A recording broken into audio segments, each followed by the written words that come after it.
Hello, everybody, and welcome to What Do You Say Anime. I'm your host, Peter. And on today's episode, we will be discussing the 2020 Anime of the Year nominee, Keep Your Hands Off of Eizouken. We got a full cast of characters today, so let's go through them. First, joining us back from his return again, we got Kat. Kat, how's it going? I'm doing a lot better than I was last time that I was up here, honestly, because last time I was in a job that felt like I was going to die. Anyway, so I would just like to say it's good to be back We're glad to because, have you. like, because like finally I've got a place where I can grow and I've got a schedule that allows me to, have time to live my life. So, um, also in a new venue, about to move in next few months. But yeah, That's so awesome. yeah, Well, welcome back, Kat, and returning co-host is Mr. Johnny himself. Johnny, how's it going? Wait, you just call me co-host? You are a co-host. Am for I? Watch Club. You've been on like 14 episodes. You're a co-host by You're now. confusing host with moderator, Johnny. It's good.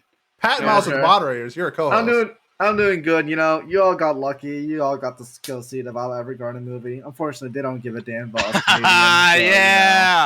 So, Yeah. Sick plug, I'm by the way. having a great time. Yeah, I'll wait maybe 2 to 3 more months if I'm lucky. So yeah, It'll be on Netflix soon enough. Don't worry. Yes. And Hopefully. we did a review. Me and Pat did. So if you have seen the Violet Evergarden movie, you should go check us out in our review. Watch us cry on camera. It's true.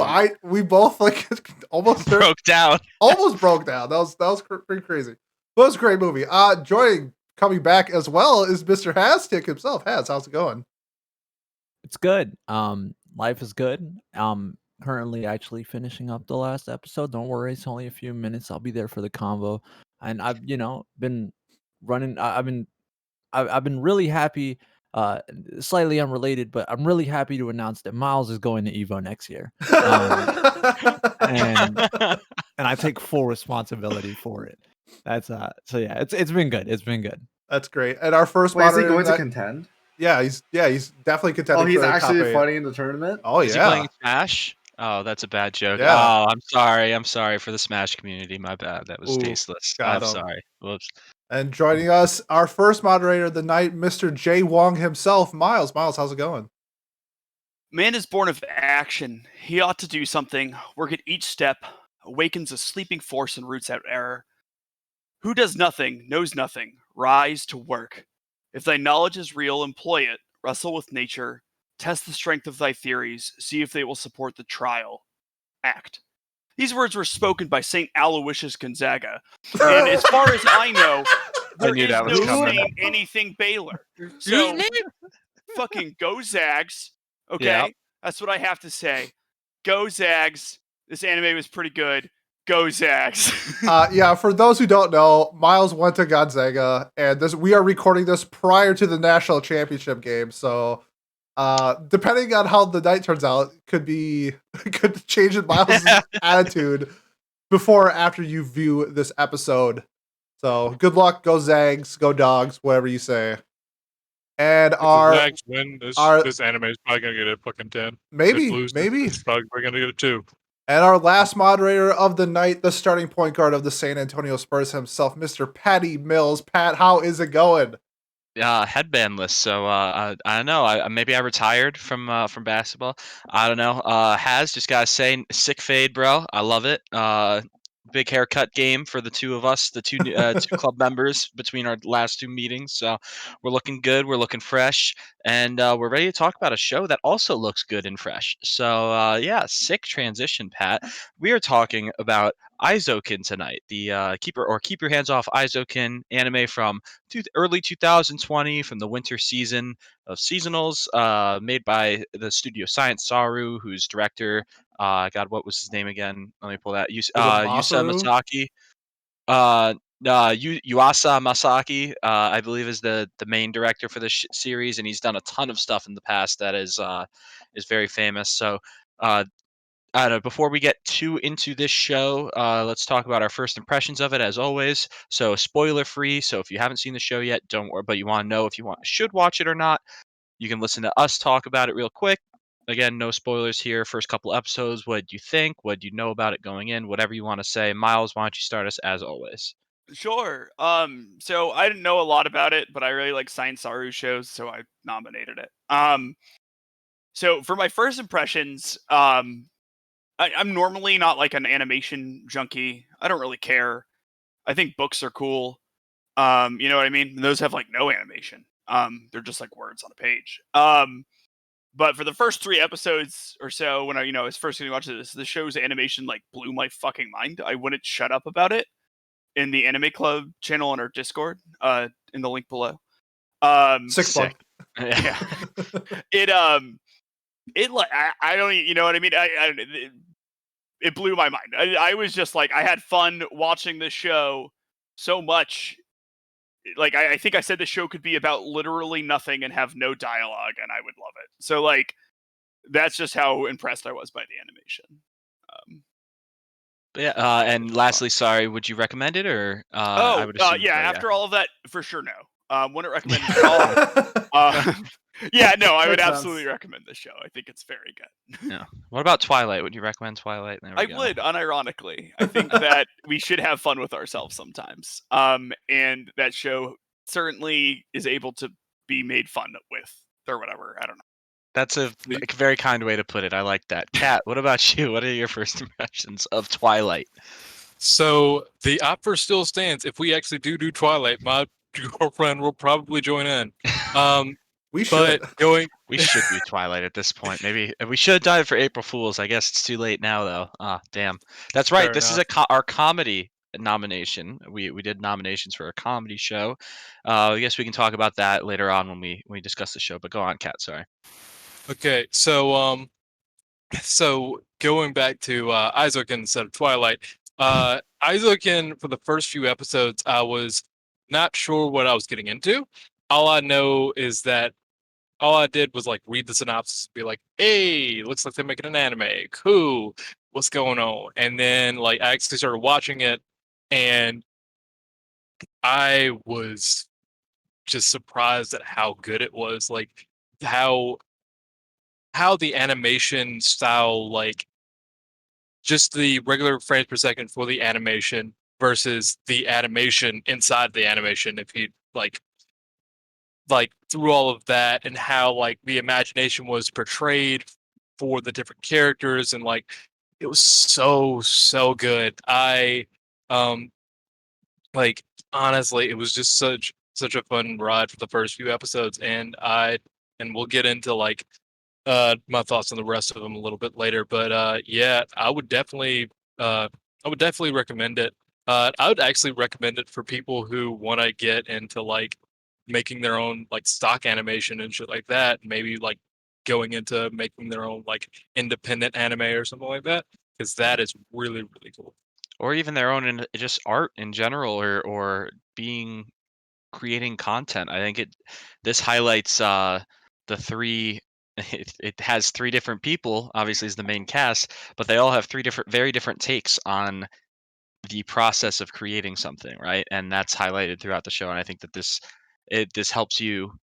Obviously, it's more directed towards anime specifically, but I think you could look at this and see the similarities between other forms of content or creation, or art creation, and see the helpfulness, I guess, of having those three perspectives. Yeah, But yeah, most Has, definitely. what have you got?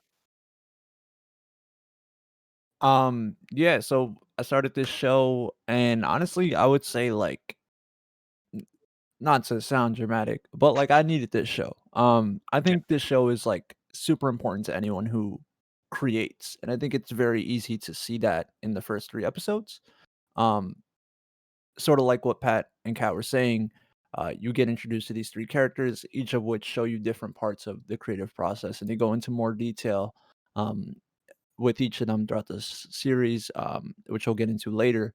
But I found it very pleasant, and I am a big fan of when uh, shows sort of present things that maybe in real life, maybe a little harder to talk about with people that you know, which I'll go into a specific example of that later on.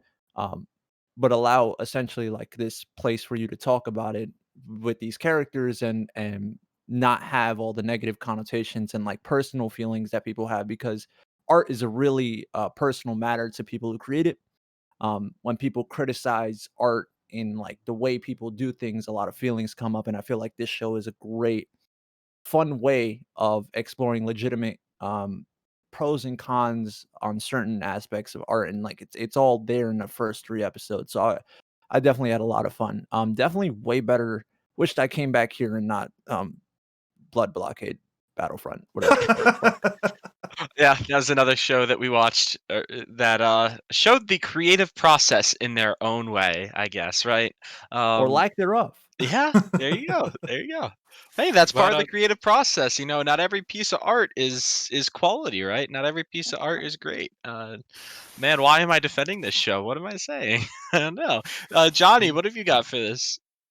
So I'd like to say you're welcome, Has, by the way. And also, yeah, so fun fact. So what a few years ago, I was actually getting into this kind of thing. I was actually making some animations and stuff for myself. And I have been in the art business for quite a few years. I've actually been in it for I think 6 or 7. Although to be fair, watching this show just reminded me of why I quit, because I just wasn't good enough. But you know, shit happens. Can't be the best at everything, so it's what it is. But yeah, the show actually does like Dreams die sometimes. It's okay. Yeah, That's literally I what mean, you my just dreams People can died. try. My dreams died as soon as I was born. So like, yeah, Jesus, Johnny. you win some, you lose some. Who knows? Well, But we'll anyways, talk fly. about this another time. But yeah, so Yeah, this Yeah, is but, therapy. what are we talking about? the show- Eizouken. Anyways, so I think one of the interesting things about is that like it actually shows you a lot about like how artists think, and this is like a lot of times like they do get artist block. They just like don't know what to do. So you know what they do? They just go outside, fuck off, just like go see the world and stuff. And honestly, that's how a lot of times I got my ideas back when I did art. And you know, like the way they do stuff about like, you know, the creator wants to do all this crazy shit, and then like the producer, or like in my case the teacher, I guess, like how are you gonna finish that in this amount of time? Like there's no way. You're too, what's the word? You're too, ambitious, maybe. yeah, ambitious. Yeah. Mm. Where the fuck did my English go? Anyways. Mhm. Yeah, so I would definitely recommend this show. It's a great watch, even if you aren't into the art world. It's still fun because like a lot of this stuff like people can relate to. You know, not meeting deadlines, your manager getting mad at you, not having enough money. You know, regular human stuff.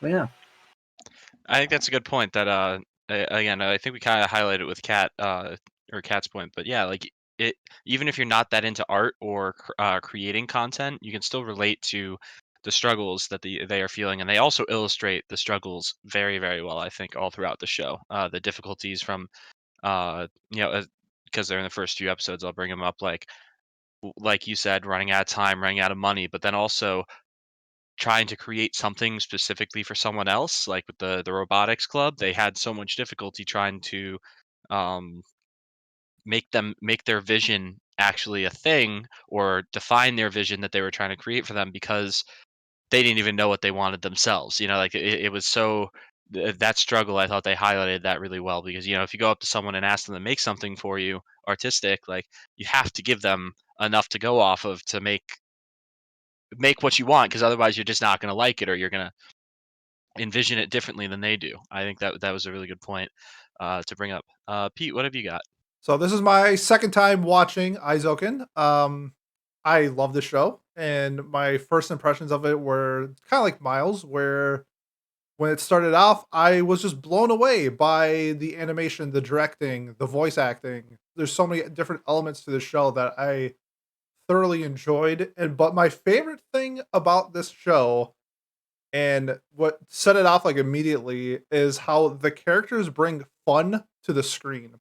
And I think a lot of people think like when you think of like the best writing in terms of having fun, I think a lot of times it's visualized as like laughing or people having like a really good time. But their dialogue was hilarious, and how they interacted with each other made it seem like they were like real people. And I really enjoy that, because that's how conversations I think in person would have happened when you're having like an absolute blast with your friends. I think that reflected it perfectly, and it was like the highlight of the show, and it was like what really caught me along with the animation. Like that just like it had my full attention. This was such an easy binge. I watched it all in like 3 days, like no problem. At no point where I was like, oh, I have to watch another episode of Eizouken. I was like, yes, I get to watch like episode 7 next. Like that was super fun. So I would absolutely recommend this to almost anybody because there's a lot of really cool themes that they cover in the show where they even have like silly action stuff for like people who want action and great dialogue, great animation, great directing, super fun show. I loved it. I agree. The show for me is just fun. I like it was just I said it in the animated club chat, but like I was just smiling the whole time I was watching this show because it's just so much. Like you said, I think that visual aspect of like now, I guess you brought up the auditory of the conversation between the characters, but also the visual things they were doing on the screen at all times. They were always moving, they were always doing something, Yeah. and You know how you that like is do like so stupid like great. kung fu moves with your friends and stuff like that? They Mhm, were doing like I don't know. It felt like they were like really good friends. Like you do stupid shit with your best friends, mhm. and they felt like really good friends. And I thought that was portrayed fantastic throughout the show. Yeah, I agree completely. So this show was a show that was a seasonal about a year ago, or probably a year and a quarter now, technically, or so 5 seasons ago. It just fell through the cracks for me. I never got around to watching it. I'm glad I finally had a reason to go back and or to force me to go back and watch it because I really did enjoy it a lot. I think the first few episodes are its peak, so and we can get into that discussion later. But for me, that they were at least so. I think if you're enjoying the first few episodes, though, you definitely should stick to the show, and I highly recommend it to pretty much anybody as well. I think there's a little bit of charm for everybody. Like maybe not if if all you do is watch shonen, then maybe that's different. But I think anyone that's looking for like a really profound story or a or more just really awesome characters, I think this show is great for that. Um, but yeah, so now that's our first impressions are done. We're going to spoiler zone. So if you've not seen the show but want to, uh, you know, hear our conversation, just pause us and go watch the show quick. It's not too hard. Only 12 episodes. Come right back to us, and we'll still be waiting here for you. Don't worry. Uh, but yeah, so does anyone have any specific point that they would like to bring up, I talk about first? do. Oh wow, we've got two hands raised, and because Pete said it, and Kat, I can see you, but I can't see Pete. We're gonna go with Pete first, and then we'll go to Kat. I'm sorry. Well, I wanted to bring this up in case people didn't know about the situation that Science Saru had, Oh, that's right. This which is I important. think made the show better in a very unique way. And so this is I'm assuming nobody else on the show knows, so I'm really hoping it affects you guys. So in episode 1, when you see them start doing the art for their first, like, I'll put in quotes, project, where you see them like putting up the paper against the window and they have the lights and they're like putting all these boards over. And then you see them transform into like their anime world for the first time, where it feels like they're imagining it. And it's all based off like storyboards. So it's not fully animated, it looks like it's storyboards. So what happened was Science Saru outsourced these specific scenes to make it that sound like the boards that they were using, those scenes were actually supposed to be legit animated. What happened was the people that outsourced them didn't get them in time. So Science Saru had to makeshift their own scenes like a day before it happened. And then you got the where they build like that butterfly flying machine. That was all like made in a day. And then you see it going forward throughout the other episodes that they added these other scenes where it looks like it's all on like a storyboard. That was not on purpose. That was they were forced a hand where the animation studio that they outsourced it to didn't get them the product in time, so Science Saru had to do it themselves. And I personally thought that it made the show so much better because it was so unique to see these storyboard animations in an anime. And I guess I wonder what your guys' thoughts are on that because when I read about it, I was like, Science Saru is a genius, just genius animation studio that they had a day to do this, and it came out incredible. I don't know whoever wants to start. I have a question for you, Pete. I don't know Yes. if you know this. In episode 11, they're just like delivered the wrong music, and Yes. they have to redo like the entire thing around that. So, do you know if that is a thing that happens in the manga, or I if they don't were know, but okay? um, it would. I mean, like, if that's just a coincidence, it's also super just hilarious that would happen. For the sake of the conversation, let's say they did that on purpose. Yeah, I mean, I just thought that was. I mean, even if it wasn't like, even if that was just like what happened in the episode, the fact that it was like so readily, like, I mean, like life imitates art, right? Like Yes. that's crazy. Yeah, I don't know. I love that. yeah. I loved the storyboard feel of it because it showed the progression from like the imagination to like the final product you got, and like Right. it looks so much like you could see that like progress. It gave it a sense of progression. So I guess like things, you get lucky sometimes, Yeah. and there are some happy little coincidences. I kind of wish I didn't know that because now like I liked that. I thought it was intentional. I thought it was intentionally not clean and not like I thought that was a nod to the difficulties of making an anime. And again, like throughout the show, they seem to highlight the time crunch that animators experience. Like what's her name, Sayaka is constantly saying like, well, unless you can find 48 hours in a day for the next 4 days to do this, you're not going to get it done in time. So find a different way to do it. Like I thought. So knowing that they actually did this because out of desperation rather than like Yep.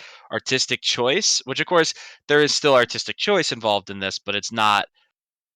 I don't know. It wasn't planned from the start, right? Yeah. And so I think if anything, I wish I didn't know that, but that is interesting to hear. And At lea- like, it's a little different from like episode 1, and I think it happens again. Like it happens like 3 or 4 times throughout. But like in episode 1, you see the storyboards, but then there's also like a scene where Asaka is like running through the sewers, and it looks like it's all in stick figures. And then you don't get that type of like storyboard animation in the other ones because they had more time to do it. So they essentially like changed an entire animation from episode 1, and they just said, anytime we have something similar to that we were playing on outsourcing, we're just gonna do it ourselves. And they completely changed it. And I don't know, it's those little things that I think just make the show really cool, that when you find out, you're like, oh, that's amazing. It reminds me of like the from Konosuba where it's like the Kazuma, yes, I'm Kazuma. Like that's ad libbed. Like That's that's ad-libbed, yeah. yeah. that's not in like the script. So like when you those little things, I don't know, to me add to it, and I think it's just amazing. And I thought it just like broadened the story. That's super dope. I find that like amazing because it's sort of like when you have a story about, and they talk about it in the story, we talked about it too, that there are things that come up that randomly you have to fix. It's like you're writing a story about anime production. Now put your money where your mouth is. What are you gonna react the same way when you have to deal with the problem? I think that's super dope. Makes me appreciate it even more. I mean, it's like Improvise, adapt, no. overcome. Yeah. I mean, it's like a smart way to deal with a problem, right? It's just like, I mean, you're getting paid for essentially doing less work, but then you're also getting people to praise you for it. So, win-win. Yeah. Fair enough. So one of the things that that when you said that, Pete, that really stuck out to me was like how the like it if it when I looked at the actual the actual animation for the first episode, like the initial part of it where they were supposed to be outsourcing it, it just looked so different. Like it was like I actually did notice it, but almost it almost had a little bit more charm than the rest than the rest of the anime as it went along. Not to say that the charm completely disappeared, but like some of the charm kind of like was lost as the animation got better. You know how like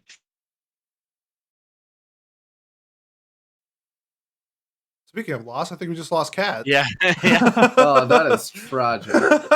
You can take the cat out of North Carolina, but you can't take the North Carolina out of cat. Maybe He's right? back. He's Oh, back. shit. Cat is back. Cat is back. All right, 10 seconds Okay. ago. Rewind yourself 10 seconds to whatever you were saying. 10 Rewind seconds. time. What was the last thing I said, dude? You were about to give an example That's of the why problem you with thought ADD it was like people, less yep. charming or something.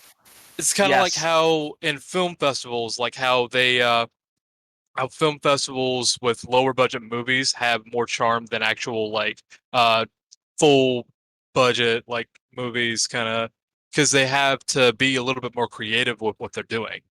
You know what I mean? I could see that for their sure. budget is more limited. They have to, reuse shots. Like, yeah, that's one of the things they did in the first episode. It was the first couple episodes. They were like, "Oh, we got to reuse these shots. We got to, um, add the."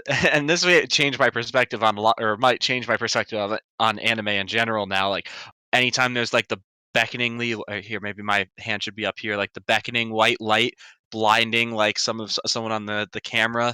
It's like that's because they didn't want to draw the details on the face for this like shot or whatever. So instead they had the light blinding and making the colors not, or the lining or lines not matter as much. Same thing with the panned shots over like dramatic things like the machete or the cape fluttering in the wind, like that kind of stuff. That was so cool to um maybe it's something that I like subconsciously knew when I was like, oh yeah, whenever in Dragon Ball Z they're always staring at each other, right? Like that's them trying to buy time or fill up airspace. But it's never something that I like specifically had thought about or had pointed out until it was pointed out to me. I guess I don't know if people were in the same boat for that. Um, but Kat, what was your first thing that you wanted to talk about with this show? So the main thing that I really wanted to talk about in this show was that like I mentioned it in the pre-banter, like well for the pre-banter, I don't know. Yeah, the warm up show. Yeah. Yeah, like just warming up. Like I felt like this show was split up into three different parts. So you had like the first part, the first 4 episodes about one of the main girls. You had the second part about the other, and the third part about the last one. So the main thing about it was like each one had its own like different type of charm. And the first one was really about like just kind of being so excited to get started with something like that because you finally have a chance to do something, but getting overwhelmed with like what you, getting overwhelmed with like what you'd have to do to make it work. Um, and then the second part was a little bit more like this is about like trying to get people to come in and how to how to basically work the crowd and the struggles that come with it.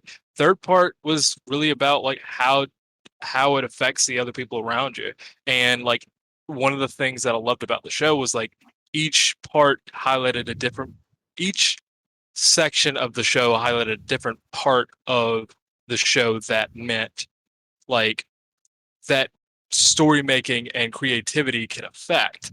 Like, but personally, my favorite was the first part because of course I'm going to mention that I'm a writer because it's in the same creative vein. Like when I first started like writing a book, it was like, oh yeah, I'm going to write this book, and I get through probably about fucking like 40 pages and I'm tired as hell. And then I'm like, okay, I can either stop now and not have this accomplishment but have more time to do anything else, or I can keep on going and have the accomplishment of actually writing a book, but what is that going to get me? And then actually finally finishing that book is one of the like it changes the complete aspects of like what I think like It like it makes gives it me that worth it sense at of the end, right? accomplishment. Yeah. Yeah, it makes it all worth it at the end. I definitely resonate with that as well. And I think we had like that same thing even today, trying to schedule this podcast. It's like trying to get 5 other people here at the exact same time where it all fit together. It's just like you gotta make it Yeah. work. You gotta figure it out. And we made it work. And I kind of felt like they did the same thing. It's just like we got something, we're super excited, but we gotta make it work, and they made it work.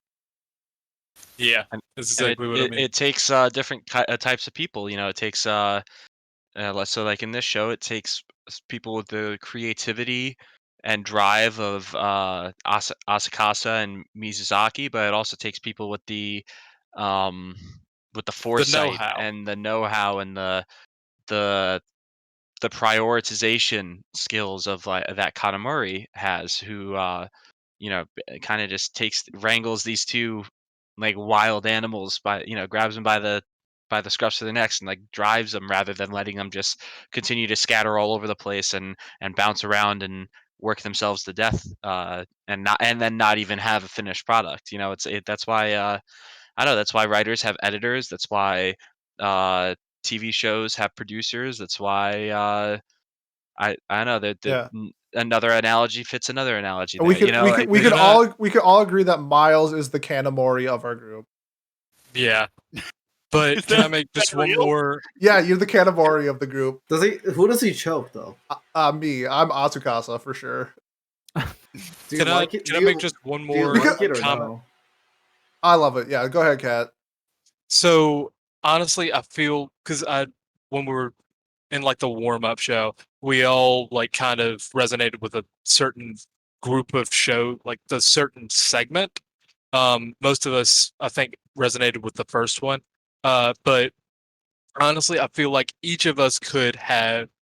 I feel like depending on who's watching the show, somebody could enjoy the last section first, or the second section more, or the first section as the least, just like any combination of it, but each of them had their own like charm, and I think that added into the show.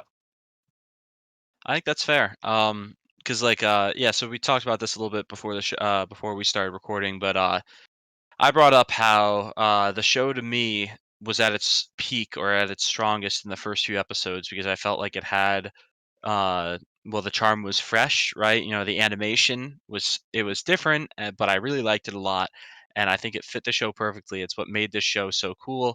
Um, and unique as well. I mean, we can argue whether the art style itself is unique, but I think the way that the art style works along with the animations is a very unique and fun twist to it. I really liked it a lot. But as the show went on, though, I felt like it it became a little bit samey for me, if that makes sense. Which again isn't a bad thing because more, it's not like you're gonna complain if you're having pizza 2, 3 nights a week, right? Well, maybe you will, but for me, I wouldn't at least, right? Because I like it. But at the same time, like it did. Uh, for me, the best part of the show was the beginning of it. I don't know how everyone else feels about that. I I'm like a big fan of the middle section, the second arc, because I feel like at that point we got not only sort of the animation and like the creative process, but we also got like the people behind it, and their characters explored, specifically Mizusaki, um, which is why episode 8 is my favorite, because I feel like there's a lot to creativity, and I feel like a lot of conversation in this show is centered around realism of like what can we do, and like what is viable in the creative process while still allowing as much of your vision into something, and that's through Kanamori. But I feel like someone like Mizuzaki shows the more human side, and like in terms of motivations, what do you want to do this for?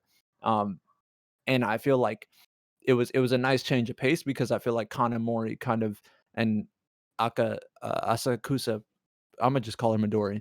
I feel like Kanamori and Midori are more of what the show, bounce off each other, and Mizusaki kinda just plays on Asakusa or Midori.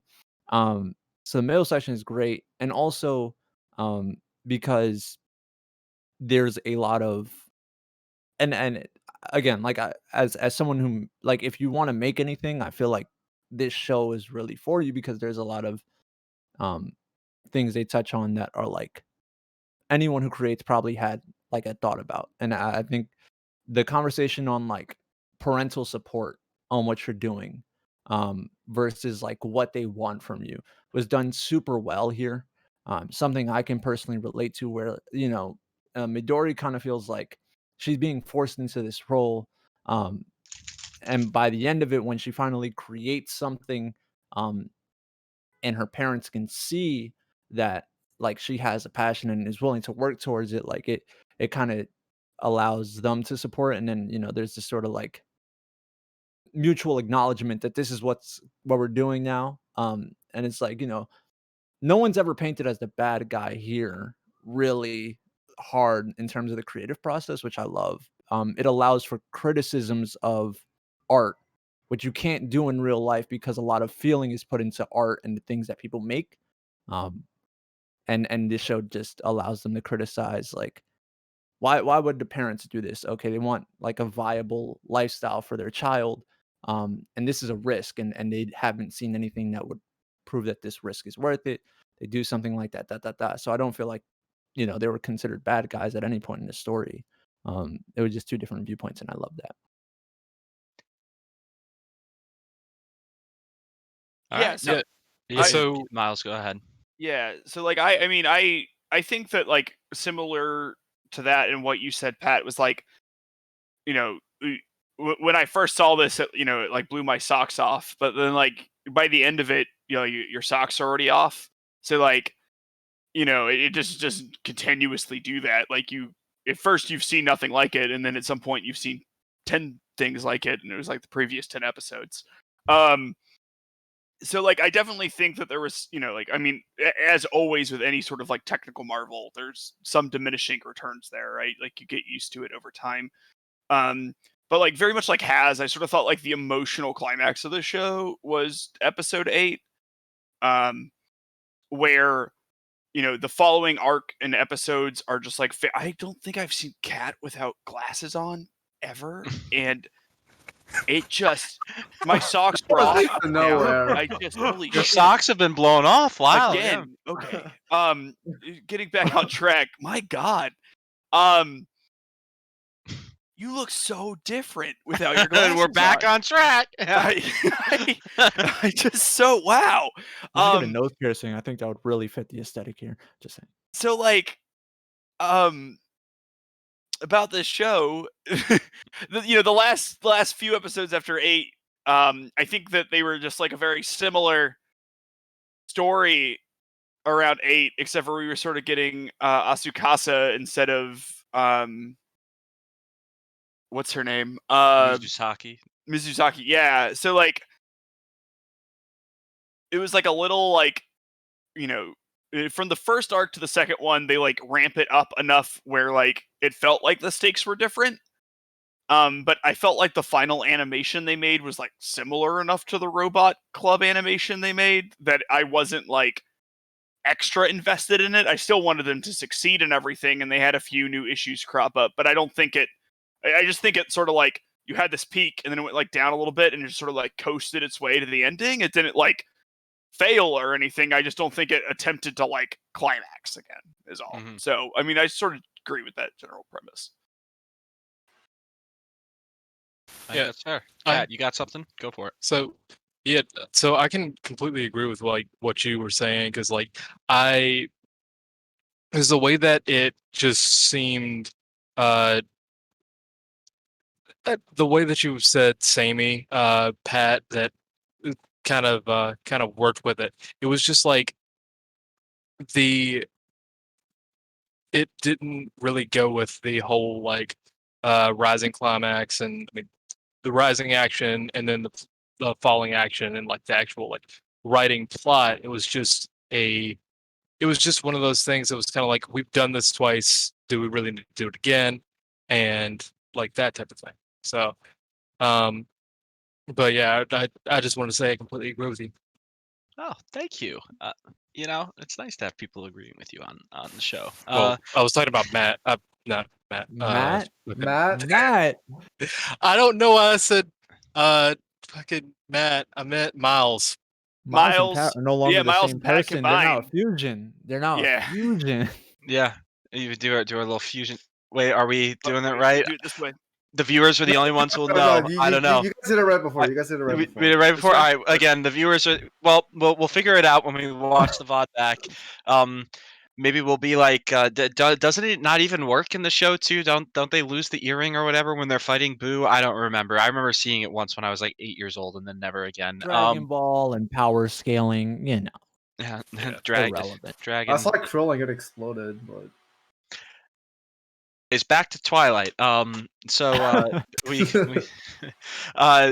so I feel like we've all kind of resonated though then that this show to us felt I definitely agree as well that the 8th episode to me, I was like, all right, peak for this show. Like this is done. It's over. Or like it felt like a 12th episode more than it felt like like an 8th episode out of 12. So I don't know, Pete, you were probably the highest on this show out of all of us, just from what I've heard so far, and also in the past, you talking about it and never letting me know, or never letting it go that I had let this one slip through the Yes, cracks. correct. Reminding me constantly about it. So what for you did you like about the final few episodes the most? Let's say, or do you agree with us actually Well, that you yeah. think the 8th or because you said the 10th episode actually 10th episode's my favorite. was your favorite. So what made that well, what makes it so much better for you, Yeah. or in your perspective, so different? I So, guess oh, is that a coherent question? Pete, You're a little silent for us. Pete, yeah. What's up, guys? Oh. I don't know why. you're like very quiet. Well, it's picking up. I don't know what's going on, but can you guys hear me? We can hear you now, but It's just I know you're on your phone. quiet. You're on your phone right now because your mic's not working. I'm guessing on your computer. Is that my? it's is my it's working on correct? my Oh, computer. now it's working. Oh, Oh, there no, we no, go. okay. I There it don't is. know what happens. Sometimes my computer just randomly resets my audio device, and then for some reason it's happening while we're recording. So that's always nice. Yeah, because I was like Do trying be to like say that. something, and you guys weren't responding, and I was like, oh, something is definitely going Well, wrong. You know what? Sometimes that happens, and then you learn to improvise and adapt and Yes. overcome in the creative process. Exactly. Perfect that it happens on this episode. Yes, of course. Fantastic. Thank you. But yes, please answer my question that I can't Yes. put into No, better no, words. I got you. No, So, yeah, you understood what I said. I- Yeah, that made me panic. I was like, oh God, did I not make that make sense? yeah. So I really liked episode 10 the most for once we got past episode 8, I think I agree with you guys where the animation was great. Like it never stopped being great. But like Right. it hit the diminishing returns that Miles said is a really good example. Whereas this will start slowly I'm going to start losing interest in the animation and I'm going to start focusing on something else. And I think they did that great with episode 10. They did like they're like riding their bikes to go do the sound effects for like the water, and then you see like Kanamori, like she's like, what are you doing here? And they do like the Akira motorcycle scene, but she's like on her bike and she's like, go back and do your work, you director. And then Asakasa was like dressed up as Miyazaki in like a scene. She had like a white beard and everything like that while she's like doing the directing. And there's another scene, I'm gonna talk about it when we do like our best girl. Are we doing best girl? Why not, right? Okay, I think where so. we, Yeah. there's There's a, only 3, so there's a scene where There's a few Best more. Girl steals I the guess scene, like and I 4 or 5. absolutely love her. And it was like it was probably my favorite thing in the entire show because the thing about her is why I resonate towards her so much, and I love her. But I agree. I think episode 8 should have been episode 12. I feel like that was the climax of not only like the story, but it made sense to end everything there. The school festival, everyone's there. The parents thing was like a huge thing with Mizu I'll say Mizu. Mizu's character was like the approval of her family because like you see the background of her like going to acting class and like learning how to stand up. Like you can see that she's put a lot of work into her craft, and it makes sense why her parents don't want her to be involved in anime because they probably spent tens of thousands to hundreds of thousands of dollars on acting school, and they are also actors and they could follow in their footsteps type of thing. And I love that aspect of the show because it was kind of like a little twist at the end where I didn't really think that was going to get a payoff because the show really wasn't about the family dynamic of them, and the fact that it was like a quick scene. They just like ate lunch and had a conversation. It was like 2 minutes and like perfect. That's all we needed. She went back with her friends and continued the story, and it was wonderful. But when we did the best girl, I'll talk about why like another scene in episode 10 was my favorite. Okay, that makes sense. Yeah, so we've been going for about 45 minutes or so. So I'd say we got time for one more major talking point before we get to like best girl and then closing thoughts. I think that. So does anyone have a very specific thing that they want to talk about? Now that we've discussed more general things, anything like more specific? Yo, Pat, I just want to break the fourth wall with the Discord chat because, like, apparently Like when Miles Oh. was talking about how he can't get over my face without glasses. Yeah. And then so basically what's been going on is that Pat and Miles are enamored without me without glasses. Yes. And um I just have to say it sounds like a Hallmark movie. Like that moment when you like undo your ponytail and take off your Exactly. glasses. I'm like, wow, Kat's been super hot the whole This time. whole time. I'm like, oh, is this what it feels like when a generic actor stars in a Hallmark movie and just gets bowled over by this hunk of a CEO Yeah. from God knows where, like You're gonna California or make me some shit? move to Vermont and learn the true meaning of Christmas, Cat. That is Jesus what's gonna happen. Christ. Like, my God. Okay. I'm crazy. We've already talked about the show for like 45 minutes because I I feel like know. we've only scratched the surface. Yes. I want to get into uh the characters themselves. I guess. Like, I know I don't want to have to just like put all of that into like us talking about our best girl or whatever. Like, I want to be able to, because I think that like other than the animation, which is just like triple S tier, like the best thing that I liked about the show were like the characters.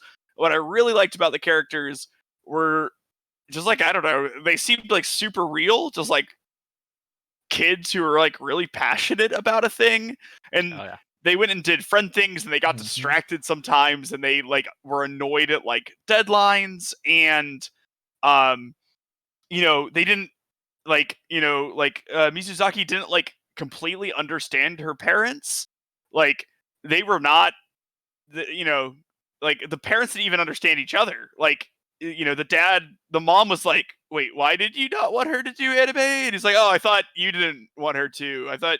They were like, "Oh, this is like really good though. So like she can do whatever the hell she wants." And so like and that's just sort of like the type of thing that like happens between parents and kids and stuff. And I don't like all of their friendships, like where they just have like really distinct personalities. I that I like about them, even though they're all sort of passionate about the same thing. You can like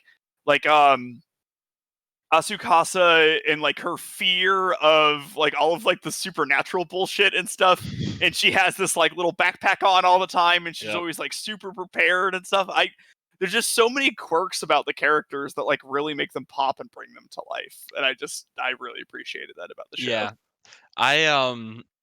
I feel like I related the most with Misaki as well.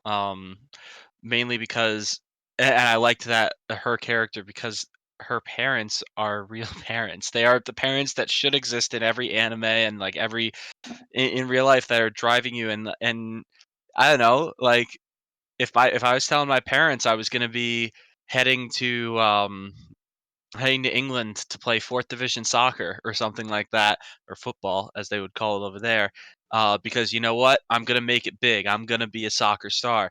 I would want, good parents would tell you, no, you're not, or at least if my parents were good, which they are, because they told me not to do this, or they would have told me not to do this, I should say. I never told them I was doing it, but I'm not. They need to. You need to chase your dreams, but be realistic with them too. And like they just want what's best for you, which is what her parents wanted. They just wanted her to have a stable future, to have a career in something that she was capable of doing too. Which they knew she was capable of acting, because clearly she's been doing it. The like that scene when they were in the train car and all the different like posters or advertisements were of her. I really liked that scene a lot because like again she clearly had a talent for it, but she wanted to do something else. And good parents would try and push you in the direction of what you're talented in, and but also be understanding. And once they see that you have this talent in something else, like they did, they supported her and they started letting her uh, or understanding her passion for anime better. I really liked that. I thought the like Miles said, that the characters are top tier in this show. Yeah, I agree. But for me, I was a real big fan of um and again, this is just personal bias as a creator, like the Mm, attention to throughout the story. And it doesn't really become you don't really see it as much or become aware of it until the sound club gets involved. Um, but there's always this sort of thing where they have to talk to someone else because although there are 3 characters and all of them want to do animation, anime is not, and this goes for anything that you want to do in life. It's not just what you think it is. It's not a one person endeavor, right? They talk to the art club, they get the sound club involved, they get all this other things, and they show the importance of how each of those interact with each other. And I think that's super great because, like I wanted when I was growing up to be a video game like creator, right? And I thought like that was super cool. So I went and like I started learning how to code.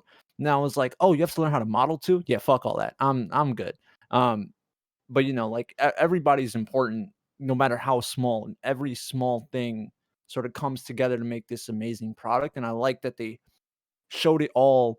Like they emphasized not so much on, I feel like a few of the other clubs got sidelined, but like they used the sound club to show how much like these small things matter, and these connections matter. Like they had that whole scene with like the robot stepping, and they were like, this I don't know what it's missing, but Mizuzaki was like, "I'm missing something. I need to go back and redo it."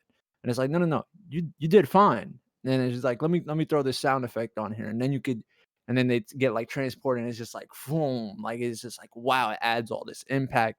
I think that's like super cool that they didn't like sugarcoat it, like what is needed to make it. Like it's not a one person endeavor or 3-person endeavor even. It's like it's a whole team at any level. And I Yeah. was a big fan of that. Yeah. One quick, you mentioned the sound effect or whatever. Did did you guys catch early on in the show the sound effects that they were making for their show or at the ends of episodes, especially like actual episodes, not the episodes they create in the shows, but like the sound effects that they would do in their like sound in their special like animated world were always like really crappy human made sound effects With where like they'd just be going like And pew pew pew pew pew or that. Like I loved that. I That think it little added to the touch. show.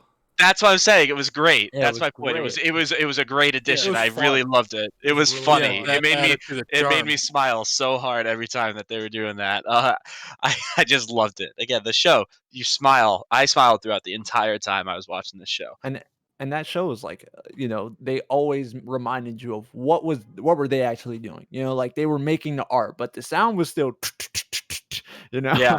They were So still, and it was a passion. They were doing it out of yeah, passion too. It shows that they didn't care like that it sounded like that because they knew what it sounded like, but they were doing yeah. their best and they were just doing it because they wanted to, out of the passion for the art.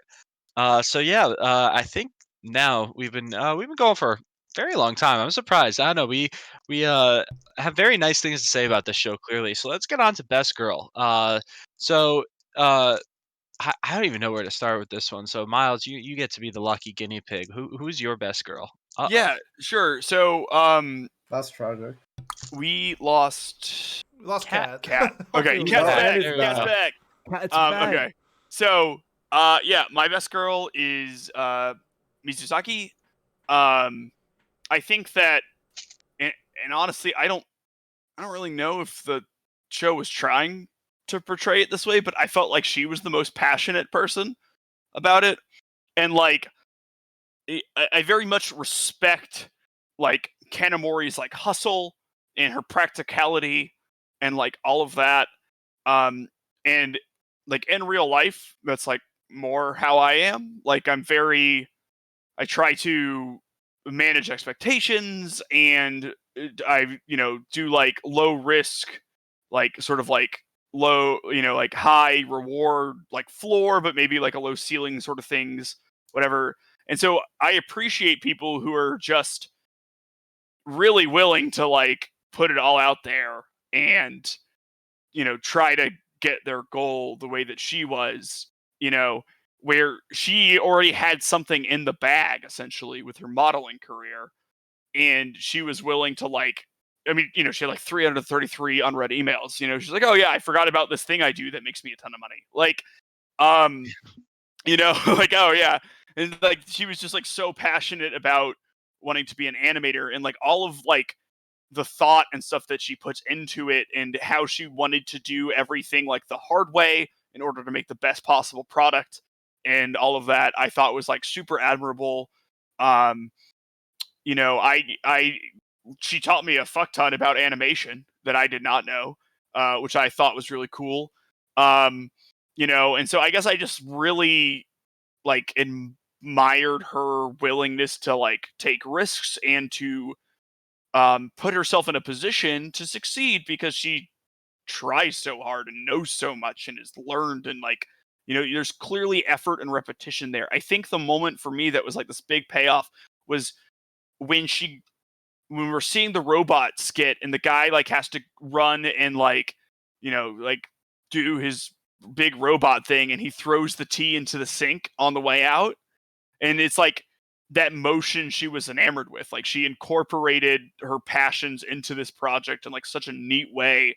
And like, I don't think that, and I could have missed it, but I don't think like Asukasa has like a moment like that where you have this culmination where you see something that she's always envisioned as a child like come to pass like that. I just thought that was like really rewarding, and part of the reason I loved episode 8 so much. So yeah, she is my best girl. I think she's great. Fair enough. Kat, what about you? So when it comes to my best girl, it was a toss-up between let's see, what was it, Tsubame and Asakasa? Yeah, yeah. I mean Midori. So for me, the reason why, and at the end, I ended up choosing Midori over Tsubame, and this is mainly because of a personal thing that it affects me more personally than Tsubame, and that's because Midori has this kind of like this feeling that she has so much like imagination for what she wants to do. And it kind of resonates with me when it comes to like writing, because I love like driving down the road and being able to look at something and be like, hey, what if I did this, or what if I did that, and what if I did this, and what if I did that? And I understand that Tsubame had the same feeling, but Tsubame had a little bit more like, of course, she had something in the bag, like you said, Miles, but Midori didn't really seem like she did. Like it was that she was so willing to go forth and do so much. And one of my favorite things about, because this was in my opinion, Tsubame's arc, like uh, basically the 5th episode to the 8th episode, and because of that, it was like it was so good to see Midori like get so excited and get so much done, like in a fit of mania or something like that. Like just get so excited and start working so hard out of nowhere because she's motivated, and I resonate with that a lot more. And that is to say that Tsubame is a great character, and and Sayaka, she is a great character too, but just Midori just resonated with me a lot more than either of them. But yeah, No, fair enough. I think that's a good point about the like Midori or Asukasa, whichever name you want to use. She's the most unhinged of them all. Like in terms of just pedal to the metal. She could run up around every the ceiling, the floors, everything. Uh, with her creativity, right? And I can definitely see how she's similar to you, Kat, where you're like you said, you get that passion to write, and then but then sometimes you don't always have like the direction that you need, right? When you're writing, that might help guide you to a better finished product than you would have done on your own. yeah, Has, what about you? This is hard. This is really hard. It I is hard. love all three of these characters for all types of different reasons. Like I definitely relate to like, Asakusa's like this sporadic, oh, let's do this. Let's do that. Fuck it, Um I think Mizusaki speaks to more of like the human aspect and the passions and the arts that people create or anything that people do in their life. I mean, like Kanamori makes money, and I love money. Now that I'm getting it, I'm starting to charge this shit up my prices. Tell your friends. um, and I think for me, it probably have to be Kanamori, and then the reason is, I guess, sort of like in an ideal world, like I have that level of like business know-how and like what to do, and I find, generally speaking, in when you're doing things in life, it's very easy to sort of let me not say that, because of course I feel like there's a little bit of talent to things, but like when you want to do something, doing it tends to be very easy for people to do. To step forward and like do it, but in terms of like maintaining expectations and like realism and allowing yourself to feel satisfaction from these steps and little milestones that you set for yourself, I think Kanamori did a great job of like not only doing that for the group, and allowing them to have victories, because she sort of tempered things and gave them an end goal that was reachable, so that they weren't eternally in this feeling of like we're still working towards it. But she also criticizes a lot of things throughout the show, um, whether that be the school system, the sort of the way that Asakusa does things, um, interacting with other people, like the way, even like the art itself, right? And she does it in a way that I think is like, you listen to it, you understand it, you can agree or disagree, um, but it's never taken like offensively or like as a personal attack. And I find that to be like super hard to do. So I was a big fan of Kanamori. Yeah. One quick note about Kanamori that I thought was really fun, because like we talked a little earlier about or someone brought up the voice actors, for all of the characters not being relatively famous, or a couple of them at least. This was like their first credited art, like I think that was for 2 of them, actually. yeah, for two of them or whatever. Not for Kanamori. Kanamori's voice actor, or actress, I should say, was Kakashi in Shippuden, and was Ko- uh Kobayashi-san. Kobayashi-san in Dragon Maid, which is, it's so weird to picture her voice as those characters, but yeah, I know, right? Like, you're laughing right now, but like that That's is true. crazy. Along I with, yeah, I I know, mean, along with tons of other characters too, that from other series. So she's like very experienced. It's kind of funny. She's the experienced voice actress, or the one who knows what she's doing, working with, I believe it was for both Mizusaki and Asakasa. Both their voice actresses had not done a ton in the past, or at least weren't nearly as experienced, right? So I think that was a fun little note, to tie this all in. But Johnny, go ahead and also give your best girl. yeah, so it's kind of funny how you said like you couldn't imagine her being like that. Like, as soon as I saw like Miss Kobayashi was the same voice actor as her, like I totally saw it. Like they both like have similar personalities and they both act the same. And speaking of which, yeah, I'm with Haz on this one as well. I think Kanamori's also my best girl for a lot of the same reasons.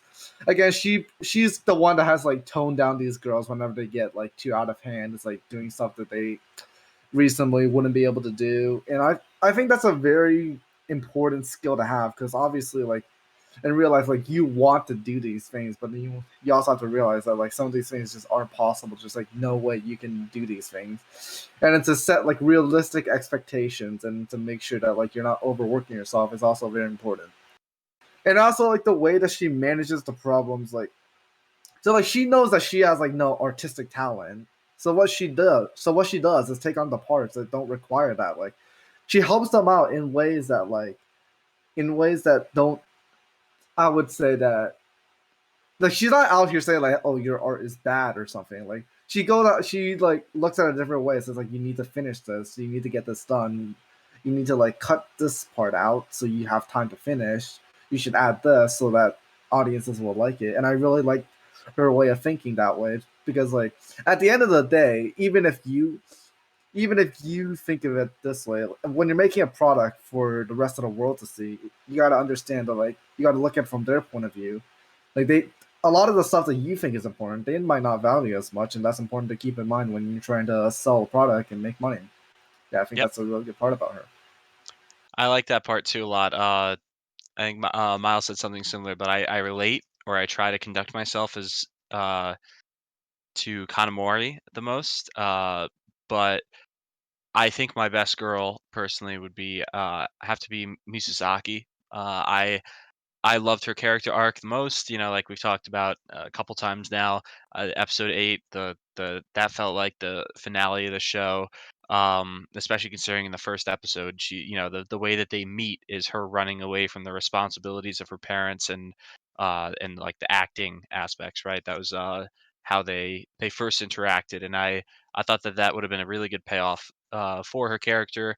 But I also liked seeing like first few episodes, you think, "Oh wow, she's kind of spoiled. She's kind of like she's a rich girl, whatever." Like, oh, her allowance. She doesn't think like an allowance of like $20 is normal. Like she thinks it's weird. Like I really like that because it helped like bring her down to earth and because she was humble. She wasn't like a cocky rich kid. She was just like She's a out of naive. touch. Yeah. Yeah, she's naive to what uh other struggles they might be experiencing, and um while also still though having those struggles of like similarities to the other characters with her drive, with her motivation, and her passion for what she was doing. Like that, I really like that a lot about her. I think that that's why she was my best girl. And last but not least, Pete, who was your best girl? Yeah, my best girl was also Kanamori. Episode 10 solidified it. I loved the scene where they're meeting with the student council and some teachers, and they're essentially making Eizouken out to be like this villain because they want to make money, and it's their fault that they're getting all these phone calls. And Kanamori's just like, you guys, like, how is making money not a teachable thing? She's like, I'm being an entrepreneur. Like, why can't I like do this? And the teacher's just like, well, we have a reputation to withhold or whatever, and we're getting like complaints with the parents. She's like, oh, so you would rather side with the parents than the teacher or than the students and stuff like that. I loved her, just like her sassiness, that she is Yep. making like everything. She's not like being mean. She's just like pointing out the flaws in these people that are coming at her. She never like wants to instigate these type of things unless she absolutely has to. And I love her hustle so much. She reminds me of, I don't know. I kind of aspire to hustle a little bit, but not as much as her. But I just loved her every like route she took, whether it's just like partnering with this unknown association, really, that is essentially is like this underground market. And she's like, well, they like our product, so I'm gonna go do a joint venture with them since they're interested. And it's like, it doesn't matter. It's like, as long as we get the resources, like, who cares that who we partner with or whatever type of thing. And I really enjoyed her commentary. I did a quote. I posted a quote that I loved that like solidified like her and Asukasa's relationship, even though Asukasa like straight up says that we're not friends, which I thought was like really, when she was talking to Mizusaki on, I think it was like the train or the bus. But Kanamori says the idea that all children could potentially be friends is a magical thinking on the part of the educators. Our interest simply conceded at the time, and since we had no one else. And then Asukasa's like, oh, so friendship is magical? And I just love how like what is like they're just like polar opposites of each other, and I just love the dynamic between the two. But if I had to resonate with one character, it was Kanamori. I just enjoyed her hustle, her sassiness, her quirkiness, and she was kind of like the glue that put everyone together. Like if it wasn't Right. for her, Eizouken wouldn't exist. And then she was my best girl of 2020. If you saw her Anime of the Year awards, like I thought she blew everyone out of the water last year. She's one of like my best female characters I think I've ever witnessed. I just thoroughly love her dynamic and what she brought to the table with just herself, and also her aspect as her role in the team of Eizouken was incredible. Yeah, there you go. So all out of the six of us, we had all three girls or represented in our best girls section. I think that speaks to the strength of this show's characters a lot. But yeah, so now let's get on to our closing thoughts and our final scores for Eizouken. So if there's anything that we didn't talk about yet that we wanted to, we can bring it up now ourselves in our closing thoughts. But yeah, let's reflect and give our final scores of Eizouken. Miles, why don't you kick us off? Yeah, I mean, I very much enjoyed the show. I thought the animation was great. I thought the characters are great. I thought the story was very pleasant. I don't know, it didn't like blow my mind or anything, but it was just a happy time all the way through. Um, unfortunately for the show, it's going to be my lowest rated Science Saru show ever. I'm giving it a 9 out of 10. What a low rating. That's tragic, right? Pretty damn low. I'm not gonna lie, you had me Yeah. fooled in the first half there. Yeah. Well, I was like, oh, it's the lowest rating Science Saru shows. Can't be that. That's not necessarily a bad thing in your with your track record. Kat, what have you got? So for me, honestly, I've kind of like labeled the outline of the show and some of the things that I really liked about the show. But I really want to mention like how like my favorite episode of the show, and that would have to be the the fourth episode, the one where they actually showed the first actual short, and Mhm. that was mainly because you see little bits and pieces of them working on this animation. You see little bits and pieces of what they're imagining. You see how it's acting. You see how it's getting put together, but you don't see the full thing put together until the end, and you get to see the full thing put together at the end. So it's a lot more like coherent. It's like to me it just looks a lot more it looks a lot better when you get to see these bits and pieces, you get to see everything, and of course you can see kind of kind of see how it's coming out to be, but then once you finally get it done, it's just it's even better than you imagined. And because we got to see the full show in its full glory, in my opinion, it was better than like the second one or the third one, mainly because you weren't being interrupted with the monologues in between, because it was more, this is what's going on, this is how it's going to be, and this is what they've worked up to, and this is the full thing, rather than the second feature where it was more, you got to see parts of it, but then about midway through you started hearing the background music from the actual show, you started hearing the monologue from some of the characters, things like that. Like, it just lets you experience it more, and because of that, I feel it resonated and like applied more to Asakura. So because of that, I like the fourth episode. But anyway, that's a whole different thing. But the whole show in general, that it was really enjoyable. It felt kind of like a slice of life, kind of like a comedy, but mainly I would label it an adventure, because it was like every episode was an adventure into somebody's imagination, and I love that. So I just, and because of like being able to animate creativity, I've definitely got to give it a high score. But I'm probably going to give it about a 9, mainly because like I feel like it could have. I feel like if it like figured out a way to knock your socks off in the last part, in the last 4 episodes, it would have been a 10 out of 10. But because it kind of fell a little bit short, I got to give it a 9. I think that's completely fair. I also agree with you, by the way, on the that fourth episode, the payoff at the end of seeing like again, like we talked about or I talked about this a little earlier, but like when because they told you, hey, so we're doing this shot because we don't have time to do this shot. And then when you actually see like the full movie and you see that shot happening, it like makes you appreciate it more.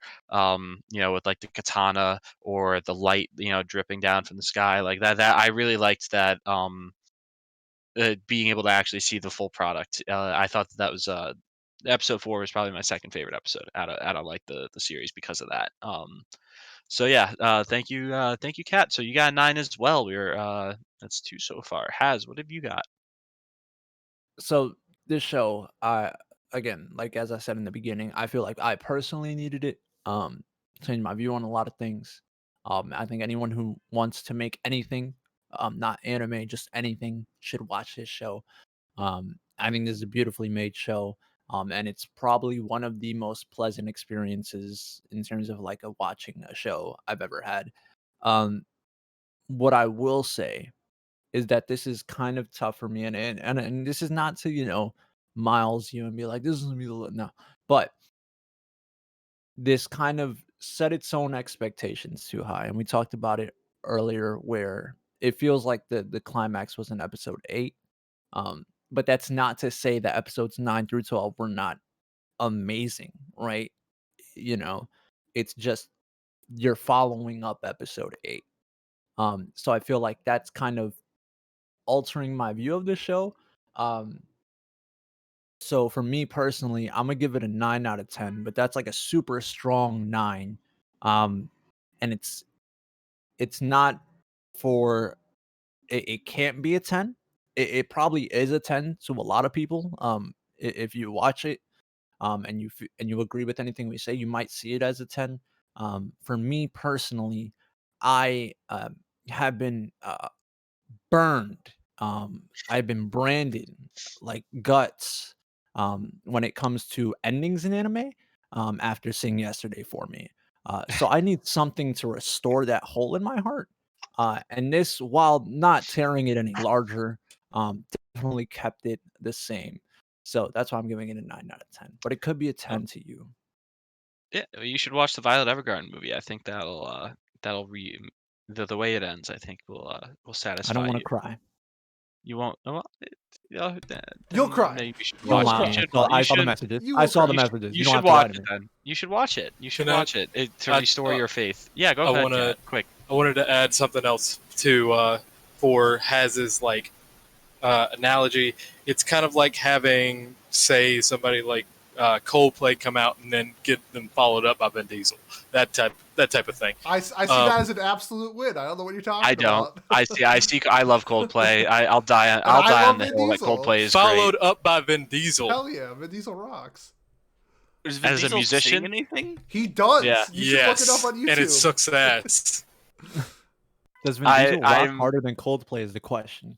I mean, One band is know. in the Rock and Roll Hall of Fame and the other is not. So I will let that Pebble speak. does. Oh my god. No, we're not going down this route. Johnny, what have you got for? All right, so what are we? Okay, so about Vin Diesel. Yeah, No, yep. wrong thing. No, So about Twilight, this- please. Yes. Yeah, so about how. Okay, for fuck's sake. Yeah, so this show was great. Obviously, it's like, it showed me like what I could have been doing if I decided to like pursue that path a little bit more. Again, it's not just that I wasn't good enough. It's just that like I didn't have the passion as many other of my fellow colleagues did, so it just didn't feel like the right path for me. Yeah, I feel like it was a great showing like the process about how to make an anime. Like a lot of things that that go underappreciated, like the music, the sound effects, like the stuff that I pay attention to a lot of anime.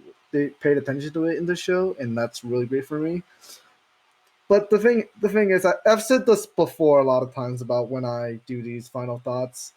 When I judge an anime, like the highest I go for like a show that's just really good is an 8. And the thing is, I don't feel like this is the kind of show that I can look back at and then like, this is a show that I would want to rewatch or go back and think about. And for me, that's what tips a show to become a 9 or a 10. So in the end, I'm gonna have to give the show an 8 out of 10. It's really good. It really is. It's just, it's not enough for me to give it any higher. Fair enough. I understand that feeling where you critically something can be really good, but then in terms of enjoyment or rewatchability, it's just not there for you or as much, and that's just as important when it comes to rating shows, in my opinion, at least. So I get that. Pete, last but not least. Well, I guess I'm last, but second to last but not least. What have you got? Final thoughts, just to touch on some things that other people didn't touch on. I really like the supporting characters, even if they weren't in the show for that long. I really like that they had like 2 side black characters. That was really cool, like addition to the show. I really like that the sensei, who was like the advisor, was literally there so he could get away, so he could play on his phone. Like he is constantly just playing on his phone, and I feel like it's just like a, like the middle-aged guy who just wants to get out of the house away from his wife. So he's like, yeah, I'm because like there's like an episode where they're writing or they're doing like storyboards and stuff on like a Sunday, and the sensei is just in like a broken down car, and they're like, "Why are you here?" And then, "Why are you here, teacher?" And then he just responds with like, "Well, if you guys are on campus, like I have to be here to supervise you." And he's just playing on his phone. I thought that was just like a hilarious like little thing to the characters that they added. And I really like. What's up, Kat? I just wanted to add something to to yours because I feel like the sensei was probably like just a walking plot device in a good way. Anyway, that's all I wanted to say. Like even in episode 10 where they're meeting with the student council and the teachers, he's just playing on his phone the whole time there too. So it's just like, I don't know, really silly stuff, and it just made the show fun. I think this, like I've said this in our Anime of the Year video, I feel like this show should be taught in like schools. How good the animation is. I think this is one of, if not the best animated show ever made. It blows my mind like every time I see a clip of it, even if I just watch the episode. It will still blow my mind if I watch like a 30-second clip on YouTube. I love this. I really, really love this show. I do wish episode 8 was episode 12. That's really like my only complaint, just because it kind of, the climax of the show ends early. That's really my only complaint. Other than that, I think the show is fantastic. I'm giving it a 9 out of 10. Recommend it to everybody. The manga is still going, so I'll cross my fingers that maybe 5 years we'll get a second season.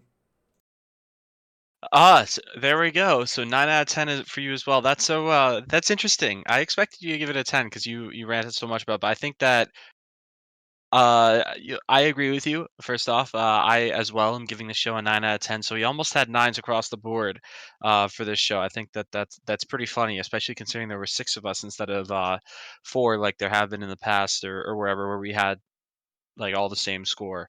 But for me, this show uh really had it had really high peaks that I I really enjoyed, and again, I was smiling throughout the entire show. But again, I just really wish that it was an 8 episode anime or was a or that they reordered some of the plots because I don't know if it ended on that 8th episode. I don't know. I might have given it a 10 out of 10. It might have been like pretty damn perfect to me, at least in terms of like trying to tell the story that I was trying to tell. So um that's the main place it fell short for me. There were a couple of moments too where again, I don't think I've ever noticed this while watching an anime before, or especially not a good anime like this before, where a scene would end and it would just fade to black, and then it would come back with a different scene or whatever. I feel like I've never noticed that before with other shows, and I'm sure it's happened in good shows before that I've seen once or twice, but like this one, it just stood out to me. I just noticed it constantly. And I was just like, I wonder why that's happening. Like, why aren't they having good transitions? Why aren't they just changing from scene to scene? I don't know. Again, but that's such like a minor complaint. Like, if that's what I'm complaining about, then that means that this show is really, really good. So, I gave the show a 9 out of 10 as well, which means all of us gave nines except Johnny, who gave an 8. So let me do my quick maths here. Now I have to do quick maths because Johnny gave it an 8 rather than having an You're easier welcome. time. But that averages our score out to an 8.83 repeating, which is a very, very good score. As a matter of fact, that is our Third highest? tied for our third highest, I believe, with Violet Evergarden tied for third. Nice. Just behind Ping Pong at 8.86, and then Tokyo Godfathers being the 9.0 that it You're was. goddamn right. It's just behind Ping Pong. Yeah. Yep. So yeah, there we go. That's our review of Eizouken, or our watch club episode of Eizouken. So now we'll be moving on to our reveal for what show we'll be watching next week. Miles, you are ready with our next show. What are we I watching? am. So we had a total of 4 shows To nominated pick last from. week. Yeah, that's Um, hard for the people Unfortunate. that watch, by the way, because you can only vote for 3 shows and you can't vote for your own show. So you have to pick from those 3 shows that you didn't nominate. And if you don't like one of those shows, you still have to give it a you point. have to give it a point, and then sometimes you're Pat, and you're like, I'm gonna reverse psychology this and vote for my Yeah. least favorite show 1 because I think no one else will vote for it, and then it almost wins. It's like 1 point away from winning. Yeah. That was like several weeks ago. That I didn't do that this week either. No, you Because did not. In third place, we had Millennium Actress, notching up its first legacy point. In second place for the second week in a row, we have Devil is a part-timer in a Again? in a very close second place. And in first place, we had what it really needed, what the show needed was for someone other than Pat to nominate it, because Pat doesn't win these things. No, I And don't. so we will be watching Yuri on Ice. Who nominated that show? Was I it did. Miles? I nominated that Yeah, it was show. Miles. Miles wins Really? his So 14th Miles' nomination. show. Miles' show won. Well, it's Pat's show. Let's be real. But yes, Miles' show won. So there we go. So we'll be watching Yuri on Yay. Ice. I cannot wait to watch that. I might get my family to watch it with me. That'd Yuri be on great. Ice is the only anime that has ever made me cry. Fun fact. Violet Wow. Evergarden meant literally nothing to me, but Yuri on Ice, that made me cry. Okay, so Yeah. I just asked my girlfriend if she wanted to watch Yuri on Ice with us because it's literally like one of her favorite anime, and she may join in. Oh, She should. that'd be It's fun. Ooh. Kayla's favorite anime Interesting. too. So Kayla's favorite. Wow. She's All right. also crying. There you go. All right. So now we move on. Now that we are watching Yuri on Ice.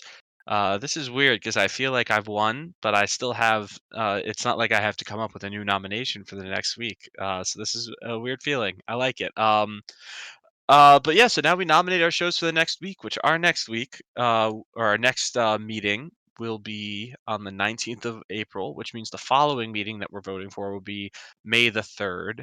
Nothing special really happening in that time, so I think we're just going to go with normal nominations this week. Miles, what have you got to nominate, or do you need a moment to figure it out because yours won? I don't. I foresaw this as I count the votes. Unlike last Yeah, time really. when I won, and despite And that, still, I did not yeah. foresee it. So I really wanted Millennium Actress to win this time. One, because I'm a big Satoshi Kon fan. Two, because like life's been pretty hectic, and I could use just like a movie. Like that would be nice. So like I'm closing on a house on May the 3rd. So like it would be great if we could see a movie. I'm not gonna steal Millennium Actress from Pete Sick if he's brag. potentially re-upping that. Everything I say, damn it. But I'm gonna throw out Akira. I've never seen Akira. Akira's supposed to be like really fucking good. Yes. So I'm gonna nominate Akira. There you go.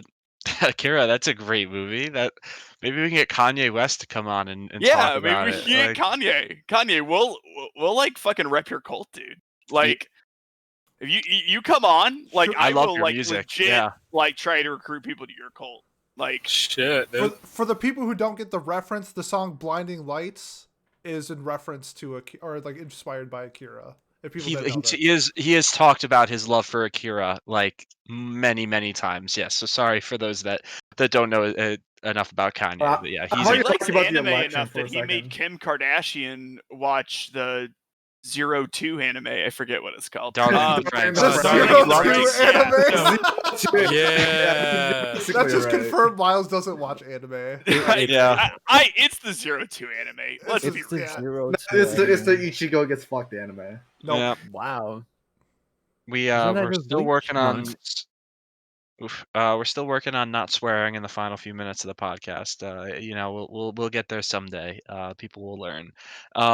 Kat, what have you got to nominate? Now that you're back, Kat is back. What are you The nominating? cat is back. I'm Thank gonna mark you. you down for Nekabara. Yeah. Eee, Yes, okay. sir. I'm down. I mean, it's Neko or it's heck no. I mean, that's the shirt I'm wearing. I'd stand up, but I don't feel like it. But my thing is, I don't really feel like watching Nekapara right now, so I'm going to nominate something else, something a little Thank bit you. more, something a little bit less. Well, depending on your outlook on things, I'm going to nominate How Heavy Are the Dumbbells You Lift. I love that. That's such a Great great show. nomination. That's a great show. nomination. I I think love that'd be that such a show. good show to talk about too I with love our that show. cast. Yeah, That's great. this is gonna be a fun day. Wow. Okay, I'm not gonna lie. Kat, what was your show? I completely blanked. How heavy are the dumbbells you lift? Okay. Was it Yeah. my face or was it the game? I don't know which one you're I talking got about. a text message and I have really bad ADD. Yes. Well, same. He's lost in your Um, eyes. He's just playing. Yeah, there you go. All right. He's Go ahead. already got a picture of me. Oh shit! It was How Heavy Are the Dumbbells You Lift. Okay, Mhm. that people liked that show. Yep, there we go. Yeah, no, again, it's a funny show. It's really well done. Haz, what have you got? Um, I had 3 choices. I could re-up. My mental choices are completely ruining my school romantic comedy. Um, and pray. I have another card, which is surgery. That's a card, you know. The birthday didn't work. The surgery ain't working either, my man. I, I'll so vote like, for it again. if I I'll die vote for it again, tomorrow, too. right? Just know I spent my last day and I didn't God win the damn. nomination. So If you I'm a- die I'm without a- I'm a- finishing Human Echo has, I will dig your Just fucking read him corpse at up funeral. I will and kill you. read you. Read your You will read it corpse to your your last body. visual novel. Going to learn necromancy just to bring you back and then kill That- you again. that eulogy is gonna be long as fuck, boy. Yeah. Yeah, I'll just like bring my laptop up. All right, let's reel it back in. We're almost Yeah, there. back We're in. almost to the promised land. Johnny, the promised. I didn't even say it. Hasn't even nominated a show. Wow. Did he not? I Wow. thought he No. nominated. Did No, he he not? didn't. Yeah, he That's did. like- He that's like- nominated No, that he show. he said he could do it, He said but he could. he's going to do. Oh, and then we got off track. I'm sorry. I thought you were going to nominate again. Yeah. The other option was something I think is like criminally underrated, which is High Score Girl. But at the end of the day, I'm being selfish. I want to essentially put myself in the position Kat was with Nambaka. So what I'm going to do is I'm going to up Rosario Vampire. Oh, I love Um, it. I love it. So, Okay. and let everyone see why I am the person I am and how I got into. I was respect hoping. that. I respect that. I I was was too. respect hoping. I respect it, but like I was hoping there would be no non-Baka references during this show. Hey, but apparently I was wrong. Nambaka has been forgiven, Cat, because Blood Blockade Battlefront happened. Yeah. Yes. And You're welcome, by the way. non-Baka is art compared to that show. It is I mean, amazing. There we go. I'll take it. Cat just. All right. It did some good. My show did some good. You know? Yeah, so Rosario No, it Vampire, did- for anyone wondering, has a 6.83 on Mal. Great. All right. And Blood Blockade Battlefront has a A 7? 7.64. So this show is exactly 1 point worse than Blood Blockade Battlefront. In theory. In Theory. Yeah, but non-Bach In had like theory. a 7.3, In right? theory. Anyways, Johnny, We're not we've talking been about going for an Nambaka right hour now. and a half. Johnny, what have you got for your Hey, nomination? I'm just gonna re-up the show I nominated last time. It's got 2 legacy points, so why the hell not? That was a bar timer. I like that. Devil's a part-timer. There you go. All right, Pete, what have you got? I want to do a show I think it'd be really fun to talk about, and I think it'd be like right up our alley. Genre sci-fi, slice of life comedy, supernatural, and signing. What happens when an alien meets a Yakuza boss? We get Hina Matsuri. I'm recommending Hina Matsuri. Thought about that.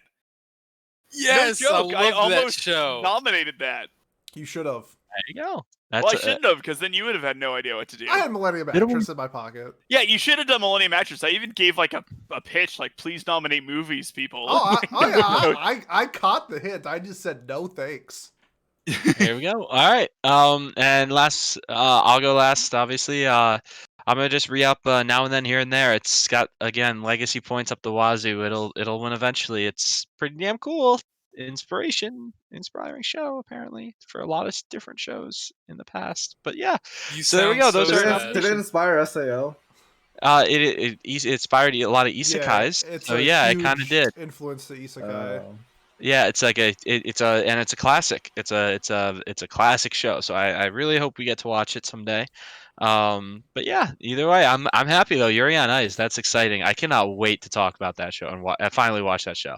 But yeah, so that wraps up our session this week. So thank you guys for joining us, and we'll see you again in 2 weeks. Pete, why don't you close us out? Pat always closes it out and then has to pass it to me. Yes. I close out the session. You close out the content. I think that's the best way to put Sure, it. Right? let's go with that. So if you made it this far, thank you so much for listening. If you are interested in talking along with us, you are welcome to join Watch Club. Links to our Discord below. We have an anime club channel. You can discuss it there. We have like a social media, like every other person in the world. If you have a Twitter, follow us. I'm trying to think of something off the top of my head. In a week from now, we'll be doing part 2 of our winter review because I watched like 37 shows and I only reviewed half of them. So if you want to hear my hot takes on what do we got? Redo of a Healer. Oh yeah, that's a big one. Oh yeah. Horimiya. Laid Back Camp. Laid Back Nana Camp. Biori. Oh, we got some bangers next episode. I'm really looking forward to that. Otherwise, if you want to watch us all again, we'll see you in 2 weeks for Watch Club for Yuri on Ice. So thank you for listening, and we'll see you next time.